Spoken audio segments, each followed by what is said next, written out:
The next section we're going to do is called Why Are My Bills So High? And that is going to be in your timeline here. Why are my bills so high? That's going to be 1, 2, 3 pages. So 3 pages. You should have written on back to oil prices. You should have put 8 minutes, and it should have been 9 pages.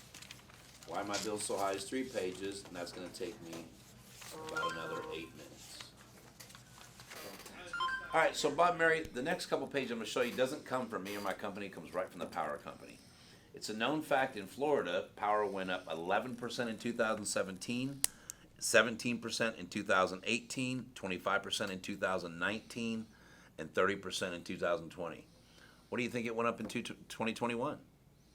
50? Probably more than 30, right? It's gone up every single year. I'd have to agree with you. You know, the next page I'm going to show you, Bob Mary, looks kind of confusing, but it's actually pretty easy to read. Okay, it's a 10-year chart from 2021 to 2030, 10 years. It shows your average power bill up here, 100, 125, 150, 175, and $25 increments. Then over here, it shows a 15% annual increase each year over a 10-year period of time. Okay, based on what's happened in past history, 15% annually would be very conservative, wouldn't it? Yeah. You guys got to Oh, talk yeah. to me. Yeah. Okay. All right. So what we're going to do is we're going to take your power bill. It's $250, what you said, right? Okay. So a $250 power bill times 12 months equals $3,000. If you add 15% to that the next year, it's going to go up to $3,450. Okay. 15% the next year is going to go up to $3,967. 15% the next year is going to go up to $4,562, and so on. We'll speed up 10 years. Over a 10-year period of time, that's $60,911. That's like a used BMW. Yeah. Okay? You know, Bob Mary, if you were just to save 30% of that figure, you would put in it back in your pocket $18,273. So I have a simple question for you. If you knew 10 years ago what you now know today, if you invested into energy-saving products, that you could put $18,000 in your pocket, do you think you would have done it 10 years ago? Yeah. Oh, yeah. Absolutely. Okay. All right, let me ask you this next question. If you didn't have to spend $18,000 with the power company, what would you buy with that $18,000? Maybe that new diamond tennis bracelet your wife wanted, or maybe that new bass boat, or go on vacation, or maybe grandkids, whatever. You could do a whole lot of things besides send it to the power company, couldn't you? Oh, yeah. Okay. Well, you know what? Everybody always asks me, okay, we know what our bill is, and we understand it's going up because it's gone up in the past. But how does that bill break down? I mean, where does it go into our house? So again, this chart I'm getting ready to show you does not come from me or my company. It comes right from the Florida State Energy Office. Okay? And this is what they say. 30% of your power bill alone is going to heat your hot water. 50% is going for your air conditioning and heating. Only 5% is for appliances. 8% for appliances, 7% for your lighting, and 5% for your cooking. But yet 30% is being wasted on your hot water, and 50% is being wasted on your air conditioning and heating. So I've got a simple question for you. Okay. Are you more concerned about the 30% that you're wasting for your hot water, or the 50% you're wasting for your air conditioning and heating, or both? Both. That's kind of what I figured, Bob and Mary. That's a big piece of the Now, pie. if you were to fix that entire problem, like I told you, you're looking at about $30,000. Okay? And no one says you have to do it all at once. Now, I'm going to tell you something that most people won't tell you. Based on your bill, and this is their bill, guys, is below $200. I'm going to go back and go through the transition questions. If their bill was if their bill was above $200, then I asked you that question, they always answer the same way, both. Okay? But if their bill is below $200, here's how I handle it, and I'll explain to you later why I'm doing it like this. So let's assume the bill was $160, and I'm still going to ask you that question the same way. So which one are you more concerned about, Bob and Mary? The hot water or the 50% you're wasting over there? Both. Okay. I'm going to be quite frank with you, Bob Mary. Our company has a policy. We don't suggest any products or any services unless they're going to pay for themselves in the first 10 years. And if you were to do all the stuff earlier that I was talking to you about, it would not pay for itself in the first 10 years. Therefore, we do not recommend it. But if you were to fix one or the other, then it would pay for itself. So now that you know that, Okay. which one would you rather fix? The hot water or the air conditioning and heating? If I had to choose one, I would definitely go for the higher percentage. I'd go for the AC and heating. Okay. Now, if it makes sense, you're already going to know what package you're going to present. You're going to know that in the first 15 minutes in the house, and I'll teach you that later. Okay? But let's say it didn't make sense to do this. The only time it doesn't make sense, and you guys will take the notes on this in a few minutes, don't worry about notes yet, is if they are setting their air conditioner at 81 or above. If you're setting your air conditioner at 81 or above, you're not really using it. So how can I save you money off your air conditioner if you don't use it? And if you're not using your heater, well, here in Florida, most people don't usually use their heater quite a bit. And our rule here at Green Solutions is if it's 81 and above, I do not pitch radiant barrier, which is part of the attic package. And so is insulation. So let's say the customers always say what he just now said because it's 50%, right? So let's say their bill was 160 and they're setting it at 81 and they're not using their heater. Well, then I'm going to come back and say to him, I understand why you picked this one here, Bob Mary. And the reason why you picked this one is because it's a 50% savings. Well, that's if you're using it. You know, here in Florida, the power company suggests to you that you set your air at 78, you set your heater at 68. You're setting yours above that, and you told me that you liked it above that. So you like it warmer than most people. So if you were to fix this part of your bill, it's not really going to be 50% because you're not using it that much. In your case, the bigger part of the pie is the water heating. It's 30% if you're using this. But if you're not using this, this water heating is actually a bigger part of the pie. So in your case, you would save a lot more money by doing this versus this. Okay, so I'm done with the, how long did that take me? 6 minutes, 7 minutes. Okay, so about what I said. 7 Now, it probably only takes about 6 minutes if you do it without what I explained there. So now let's go back to your notes. Let's do page 1. You go through this, what do you think is going to go up? Most people are going to save more than 30% because it's gone up 11, 17, 25, 30. It's gone up basically about 5% a year, 5 to 7%. Okay, so most people say 35%. That is your first transition question. Remember, we had 3 transition questions in the energy crisis. Okay, this is why is my bill so high? First page, first transition question is, what do you think it's going to go up in 2021, Bob Mary? Write it down. That's your first transition question on page 1. You should have the top of that page, you should have, why are my bills so high? You should have page 1, just read it, and then your first transition question is, Bob and Mary, what do you think is going to go up in 2021 based on past history? It's gonna go up, Yeah, what do you think it's going to go up to? probably another 5% or something. I'd have to agree with you. You see how I did that? I led him right into it. You got to lead the customer by the nose. Okay? Exactly. So that's your first transition question. But that's on page 1. That's on page 1 of Power why are my prices. bills, do you have at the very top of that, why are my bills so high? Okay, remember I said each section, you should have the name of the section to follow your timeline. And Hold on, this section is called, why are my bills so high? Okay. So the top of that piece of paper right there should be, why are my bills so high? You should have 3 pages, page 1, what I'm saying on page 1, what I'm saying on page 2, what I'm saying on page 3. Okay, so that's your first transition question. So Bob Mary, based on past history, what do you think is gonna go up this year? If you say it this, 30%. I could do it the same exact way, guys. Look, this, watch, I'll do it the same way, I won't miss a fucking word. Bob Mary, this chart I'm getting ready to show you, it comes right from the Florida State Energy Office. It doesn't come from me or my company. And here's what they say. In 2017, it went up 11%, 2018, 17%, 2019, 25%, 2020, 30%. So based on past history, what do you think is gonna go up in 2021 this year, Bob? 30, 35%. I'd have to agree with you. Then you turn the page. Okay? Then all I say right here is, Bob and Mary, this page looks kind of confusing, doesn't it? It's actually pretty easy to read. This is the next 10 years from 2021 to 2030.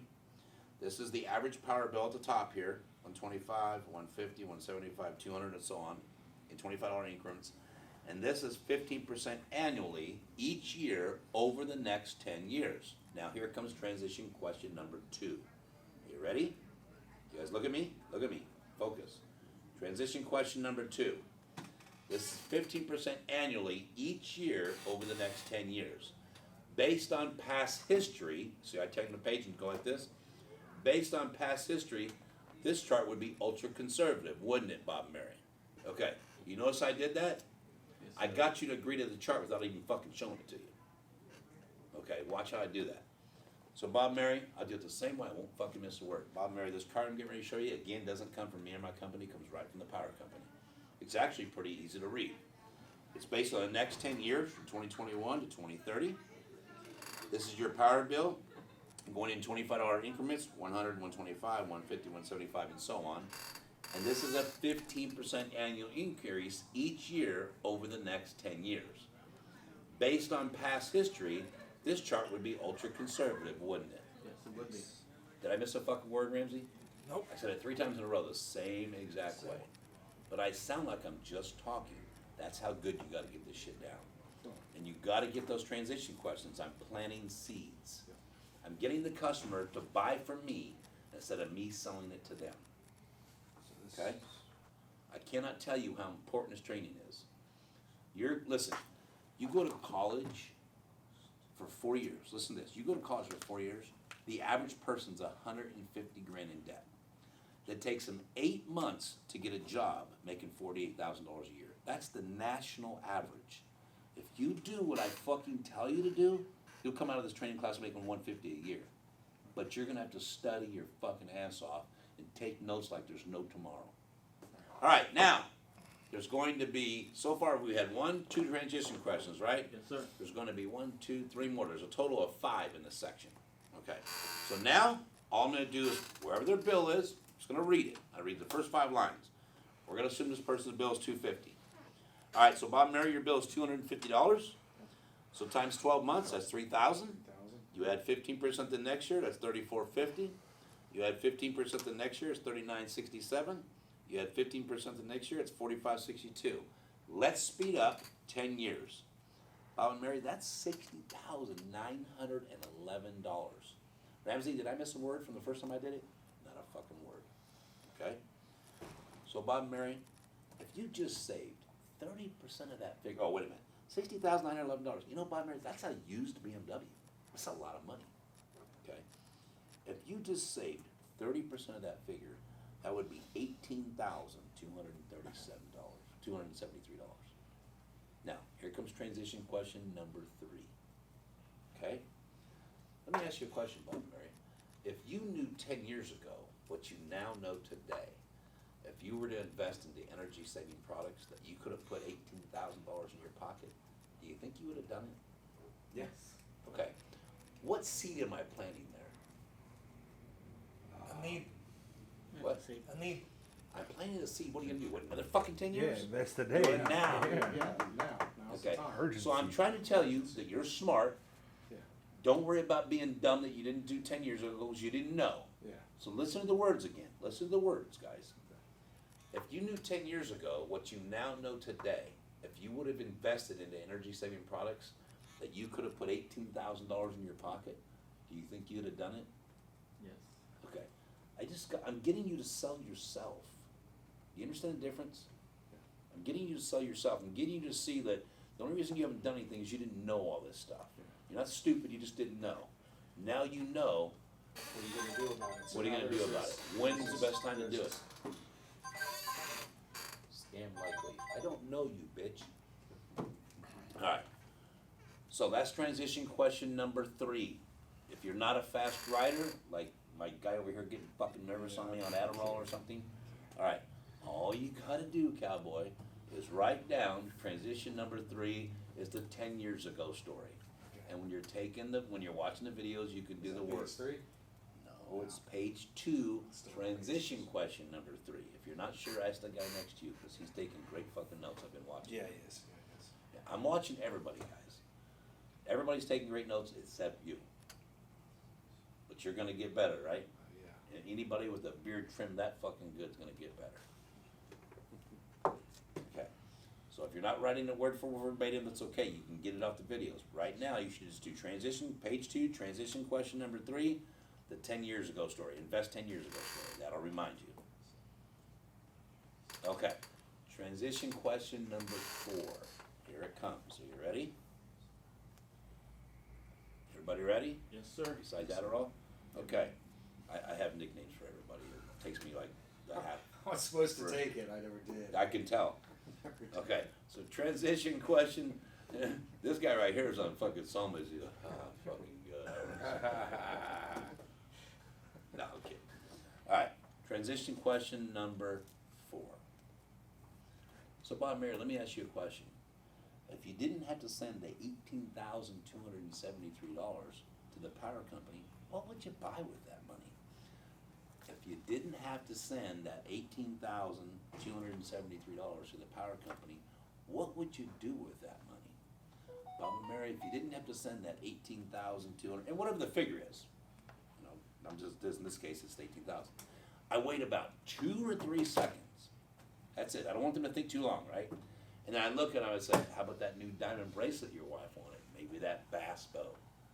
Maybe a European vacation. Basically, a whole lot of other things besides sending it to the power company, right, Bob and Mary?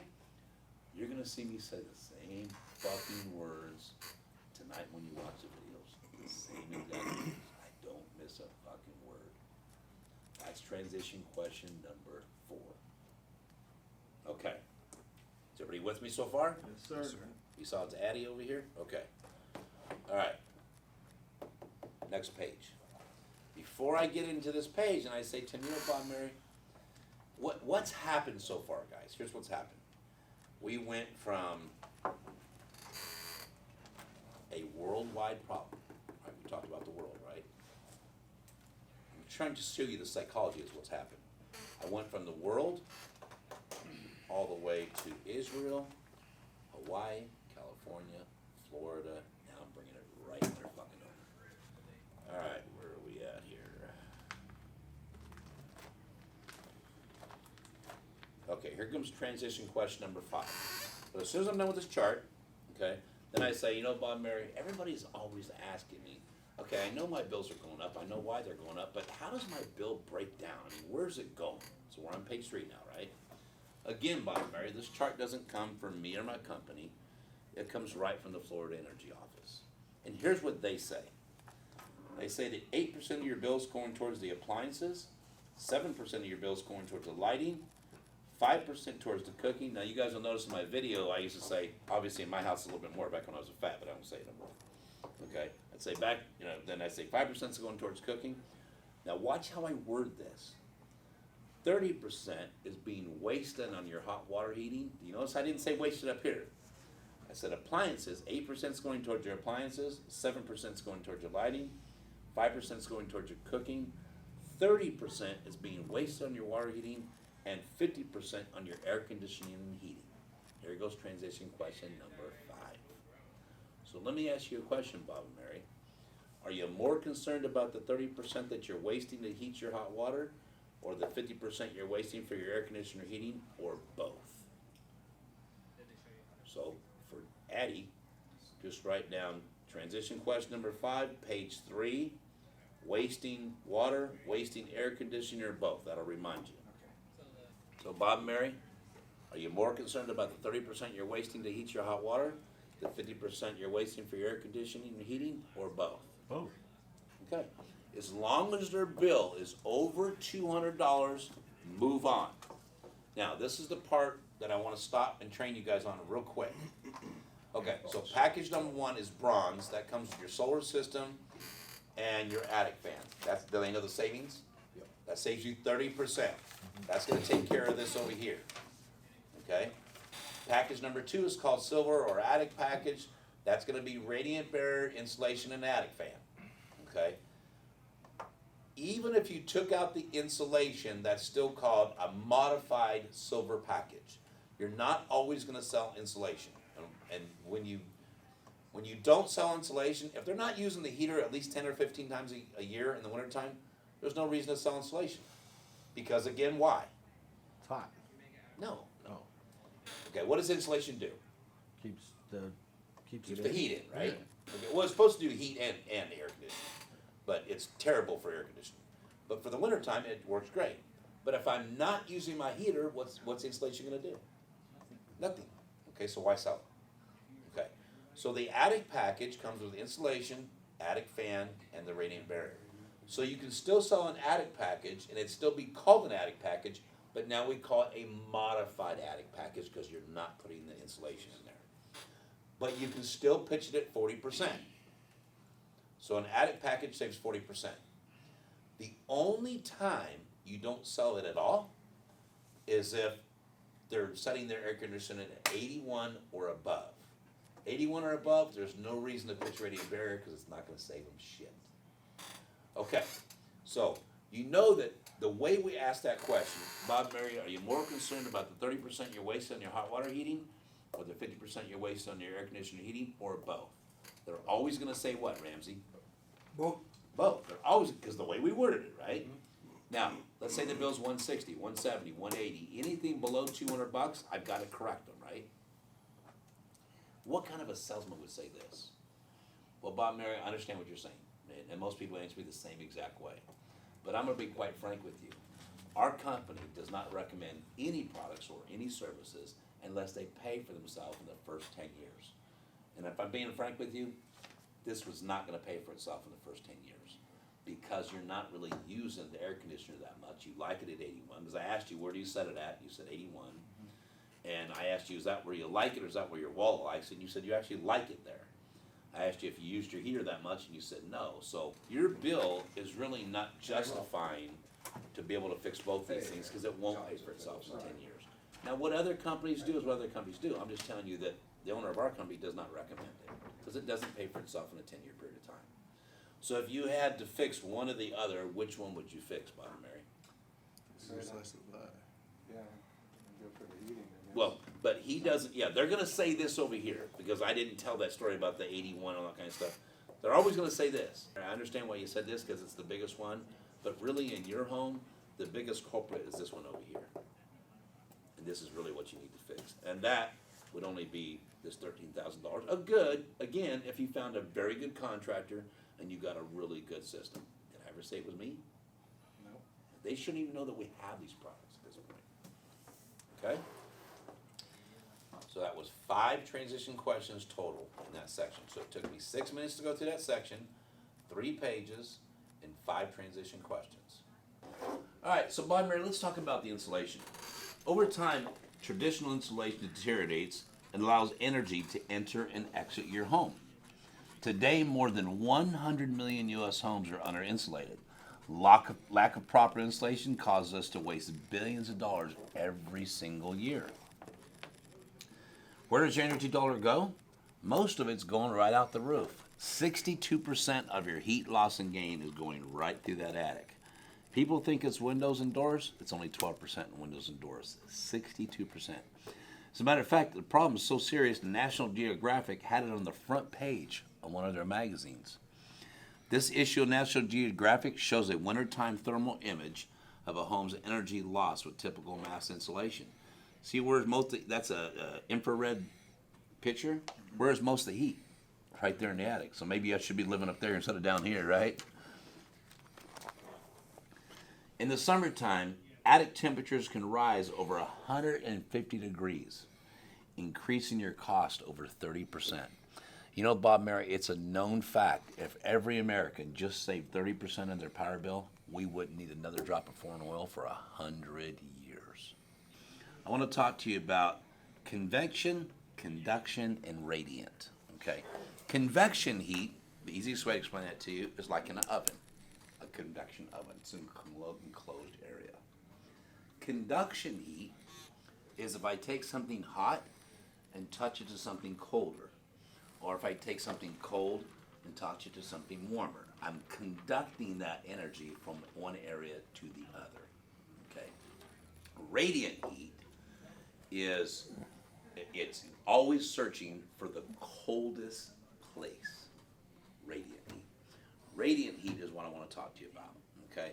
And the easiest way to explain to you what's happening in your house and the reason why your power bill is so good is this little drawing. Now, Bob, Mary, I want to explain to you something before I do this drawing. I'm not Van Gogh or Picasso, but I'm going to give it my best shot. Okay? This is your house.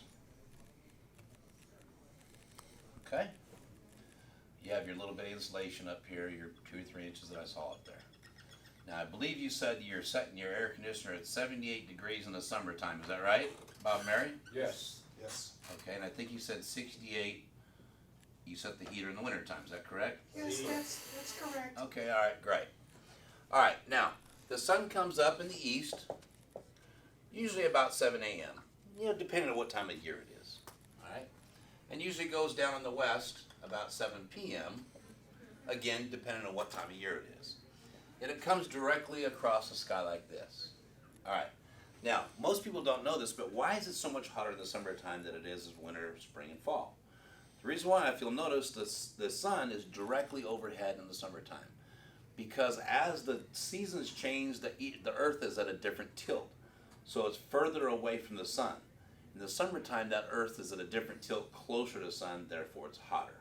In the winter, spring, and fall, it comes across the sky like this. Okay? So it's the hottest in the summertime because it's directly over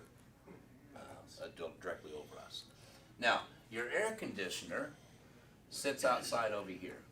Okay? That's your AC. And it's trying to pump air out between 52 and 55 degrees. And it's pumping that air outside into where? Inside these tubes that are made out of aluminum inside your attic. Now, I'm not an engineer. I don't claim to be the smartest guy in the world. But I want to know what engineer said, okay, let's put an AC unit outside where it's 90 degrees to create air that's 52 to 55 and pump it through an aluminum tube in an area that it's 150 degrees. Doesn't make a whole lot of sense to me, Bob and Mary, but that's the way our houses are designed, isn't it? Okay. Yes. Now I'm going to explain to you the reason why your bills are going so high now. When your air conditioner first comes on between 7 a.m. and 9 a.m., it might run 1 to 2 times an hour. Okay? Between 9 a.m. and 11 a.m., it might run 2 to 3 times an hour. Between 11 a.m. and 1 p.m., it might run 3 to 4 times an hour. 1 p.m. to 3 p.m., it might run 4 to 5 times an hour. But 3 p.m. on, it almost never stops. Now, what's the reason why, Bob and Mary? It's pretty easy to explain to you. See, back in the 1950s, when houses were built, they were built with a flat roof. There was no such thing as houses built like this. They were built with flat roofs because it obviously costs more money to build a house like this because there's more building material, right? Well, power was cheap back then. So they didn't have to worry about putting a space up there to hold the hot air. And then some engineers said, well, if we pop the roofs up like this, there's a place to hold some of that hot air before it actually enters the house. Because if you have a flat roof, the heat's going to go directly in the house, right? So as power went up, they started changing the way they built houses. Then another engineer said, you know what, if we put some insulation in there, not only will the popped up roof help hold some of that heat, but the insulation will hold back some of that heat. True, it does. But after a while, that heat, once that insulation holds all the heat it can hold, it has nowhere else to go but inside the house. Why is that, Bob and Mary? Because it's 150 degrees inside the attic, it's 90 degrees outside, and you're trying to keep it 78 degrees inside the house. Radiant heat, what did I say? Radiant heat is always searching for what, Bob and Mary? The coldest place. So, once that insulation is given up, can it go this way? No, because it's 90 degrees outside. It's only got one place to go, and that's directly inside the house. Now, the easiest way to explain to you why that happens, I want you to picture my phone is one of those sponges that you keep at your sink. You know, they're green on one side and yellow on the other. Okay, this is now one of those sponges. Picture that. Okay, it's completely dried out. And I place it to cover my hand. And I go over to your faucet and I turn your faucet on. And I'm running the water, right? And I put this sponge underneath that faucet. What's going to happen to this sponge, Bob and Mary? Fill up with water. It's going to start filling up the water. It's going to start absorbing the water, right? And then it's going to what? Expand. It's going to expand. And then once it holds all the water it can hold, where's the excess water going to go? Spill over. Bob and Mary, that's exactly what's happening in your house. Once that insulation has held all the heat it can hold, it says, I give it up. I have nowhere else to go. I can't go nowhere. It can't go this way. It's hotter. It has to go where? Radiant heat is always searching for the coldest place. That's why about 3 o'clock, usually the time that you used to get home from work, your house feels the hottest. Because the insulation's getting up and the air conditioner's just constantly going. As a matter of fact, I've been here about an hour and a half now and I haven't heard that thing stop. If I take my thermo gun, this is a temperature gun. Matter of fact, everywhere you go now, when they take your temperature, this is what they use, all right? If I test the heat down here on this wall, it's cooler up there than it is up there. Now wait a minute. Let's figure this out. Do you have your heater on right now? Yeah. No, you don't. You have your air conditioner on. No. Okay. So let me ask you this question. We were always taught in school what? Heat rises, right? Is that true? Let me ask you this. You don't have your heater on right now, do you? So why is it hotter up there than it is down here? Because the heat from your attic is coming in the house.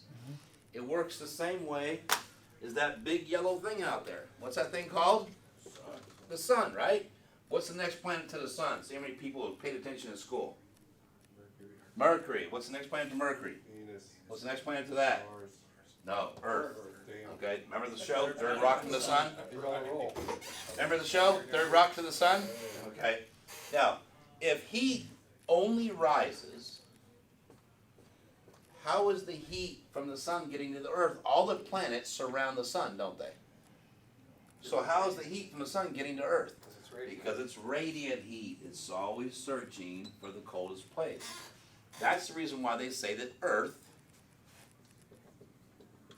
is in the Goldilocks zone. Any closer, what would happen? Burn up. We would burn up. Any further, that's where Mars is, Turn that ice. turn into ice. So we're in the Goldilocks zone, okay? So what's happening in your house is that radiant heat, it has nowhere else to go.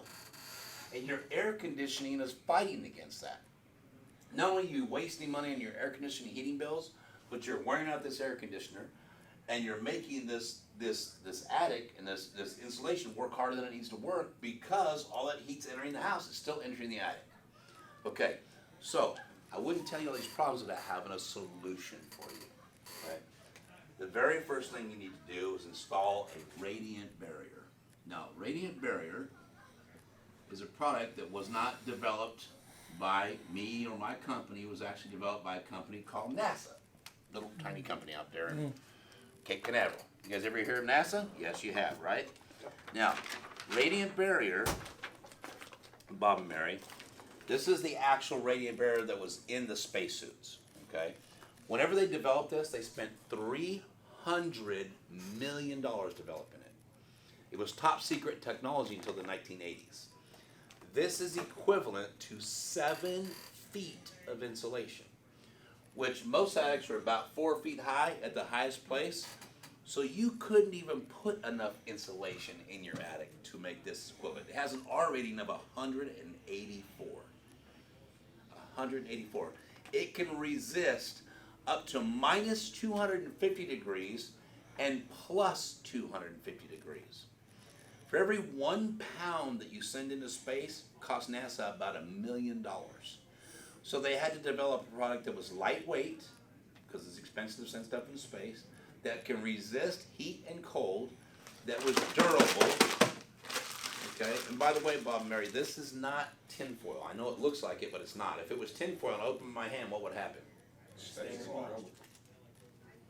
Remember that stuff they found out in Roswell in the 1950s? The metal that went back?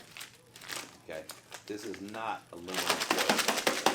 Okay, it's also permeable. If you hold it up to the light, you'll see a bunch of little holes in it. Why are those holes there? Because you have to have a breathability. The spacemen, when they go up there, they have to have something that's lightweight, that keeps them from burning up, because when the sun's there, it's plus 250 degrees. When the sun's not there, it's minus 250 degrees. Had to be lightweight, it had to be breathable. Your body has to breathe. Your house has to breathe. Prior to COVID-19, if you were to call the CDC and ask them, what is the #1 health concern in America? You know what it was? Mold and mildew spores. You know what it was caused by? People trying to seal their houses up too tight. You have to have a breathability in your house. You ever hear that saying, you're full of hot air? Well, it's true. You know, whenever you talk, you're putting moisture in the air. You put on your faucet, you're putting moisture in the air. You're on the dishwasher, you're putting moisture in the air. You're on the washing machine, you're putting moisture in the air. You take a shower, you're putting moisture in the air. That moisture has to escape. So you have to have something that's going to keep the heat out and let the moisture, keep the heat out, keep the cold in, and make sure to have a breathability so you can get the mold and mildew, so nothing causes mold and mildew spores, so you get the moisture out. So we recommend you install radiant barrier. This gets installed right on the rafters. Okay? It goes 8 inches to the top of your ridge line and 8 inches before the bottom. The reason why is the word barrier, what does that mean? What does the word barrier mean to you? Stops. Stops, right? Okay. So we want the heat to go ahead and come in, go past your roof. 2x4 is what your rafters are made out of, so this is going to be 4 inches away from the roof. It's going to stop. And then it has to have some place to escape that hot air that's been trapped in that 4-inch area. Okay, so you want to install that 4 inches. Now it's going to be overlapped 4 inches on the rafters and stapled every 8 inches. It has to be installed 8 inches to the top, 8 inches to the bottom, overlapped 4 inches and stapled every 8. So not just everybody can just put this up there. Okay, it has to be installed by a professional or it's not going to work right.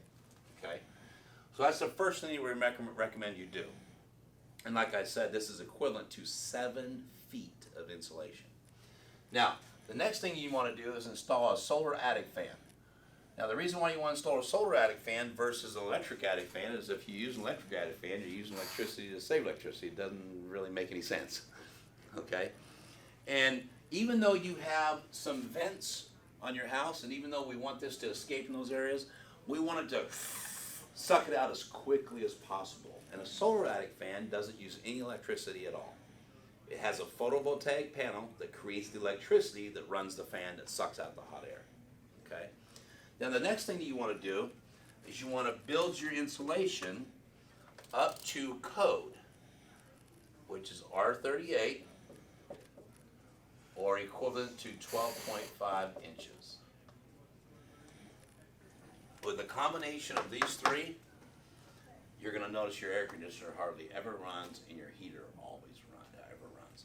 Whatever temperature it is outside, it's going to maintain that same temperature inside your attic. It's never going to get any hotter. Now, everything that you've seen me do up to this point, I've got the information from somebody else. It's not coming from me or my company. So at this time, I would like to demonstrate how well this radiant barrier works. Now, this little thing that I brought inside your house, you've probably been wondering what it was. Basically, this is a heat lamp right here. Okay, this heat lamp is 250 watts. It's going to get extremely hot. It's going to get up to 150, 160 degrees. Now, you can either believe me or you can touch it and leave me some DNA, but it's going to get that hot. Okay, this is to emulate your roof. So this would be the plywood on your roof. This would be acting as the rafters. Okay, and this is the barrier stapled to the rafters. So this is going to be without barrier. This is going to be with barrier. Now, this heat gun, I'm going to go ahead and test it right now before I plug it in to show you something. I want you folks to look. Tell me what temperature that says right now, Bob and Mary. 67. It's okay. 67. Quit being a dickhead. Okay, what does that temperature say? 66. Okay, now wait a minute. Why is it cooler on this side than it is over here? Because it's keeping the cold out also. It's colder behind here. What does it say? 67. 67, 66, 67. Okay. So now what I'm going to do is I'm going to go ahead and plug this in and let it heat up. This will take a couple minutes, so while it's doing that, I want to show you folks some pictures.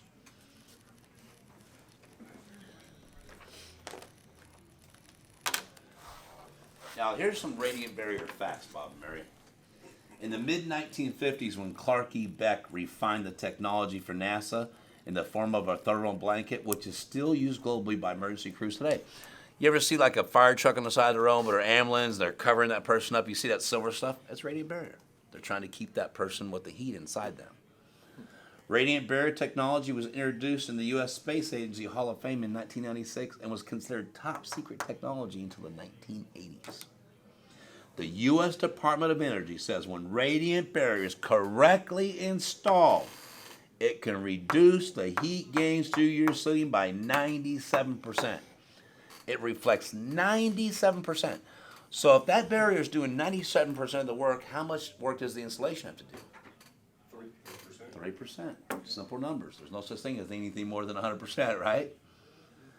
The Oak Ridge National Laboratory showed a 24% overall energy savings in the St. Louis, Missouri facility, over 26% in the Topeka, Kansas. That's the reason why in that chart I showed you 25% savings. It's not me or my company saying it. It's right. It was tested by the U.S. government. Radiant barrier technology allows top fuel NHL racers to walk away from 2,500 plus degree temperatures during a high octane explosion. Now to take a look at what it looks like, this is obviously our guys blown in insulation. Remember I told you we blow it up to 12.5 inches. These are the solar attic fans. That's the photovoltaic panel I was talking about. So that panel right there is like 2 by 2. It's going to create the electricity that actually runs that fan that sucks all that hot air out. See how the radiant barrier is installed? Nice and smooth up there. Can you see that picture, Bob Mary? Okay. Here's a picture where you see the radiant barrier right there and the blown-in insulation. How nice that looks? Okay. Some guys doing some more blown-in insulation right there. The radiant barrier. It's all up on the rafters. This picture right here, you can see it really good. See, this is called a gable end. The triangle part of your house, that's called the gable end. So everything has to be done. The rafters have to be done. The gables have to be done. No, they got to do the gable ends too. You got to completely seal that whole attic up because you're going to get heat through that wall also. The purpose of it not to make your attic feel comfortable. The purpose is to make your house feel more comfortable and make your bills go down. This picture right here is a picture of a spray foam. You know, some people like spray foam. We sell spray foam. A lot of people sell spray foam, but it's not something we recommend. But there's just a picture of it. Okay. Look, folks, why don't you come up here and take a look? Okay, what we're going to do is we're going to test this side first. We're going to see what temperature. Now, I want you to know something, Bob Mary. I'm not going to let this thing get over about 160 degrees. Okay. Because anything over that, I can actually get that thing so hot it'll start that wood on fire. We don't want to have a fire in your house, okay? But we're going to go ahead and test it right now and see where we're at. Tell me what that says, Bob Mary. 136 degrees. 136. Okay, let's see what the other side says. Who knows? 78 degrees. Okay, this one's not right. This one's stapled wrong. Usually it'll say at about 66 to 67. That's the reason why they want to use this one. It's stapled wrong. Yeah, usually it's about 66. Still Oh, there it doing goes. its It's going work. down. You can still see it's working. Mm-hmm. But usually it'll go up a degree or this one's, that's why I didn't want to use this one. I'll do another one later today. But it doesn't go up more than 1 or 2 degrees. But you can still see it's working. Do we use that during the? Yes, you'll have one of these. Okay. But look, it's already almost to 160. And even though this is not fucking installed right, still look at it. Right. 73. Still very half. Impressive. Yeah. It's very impressive. Now I can keep letting this, it's already at 160. If it gets up to 180, it's gonna fucking start on fire. Start smoking. Yeah, it'll start smoking. Well, you can see it already smoking. You can smell it, Yeah, guys. those floodlights. I can smell it from here. Okay, so you see how that works, Bob Mary? You have any questions? Wow, that's amazing. You have any questions? Right now, here, if you've done your presentation right at this point, they're gonna say 1 or 2 things. Yeah, here's what Who happened. do I sign the check to? How much does this How cost? much does this cost? Yeah. They're gonna say it every fucking time if you've done your presentation right. And that's, you don't wanna make them think you're there to sell it to them, right? So you know what you do? You always have these two pieces of paper out. These two pieces of paper are always gonna be out, right? Yeah. As soon as that customer says, well, how much does this cost? Well, remember when I told you earlier, if you get it from a really good contractor, you get a good radiant barrier in your house, it's gonna be about whatever it is. But anyways, so I point to that and I go, remember I told you $4 a square foot times 3,000 square feet, it's gonna run about $12,000. And shut up. Don't tell them how much yours is, you sell anything. Okay. Okay, just say it and shut up. All right, take a break.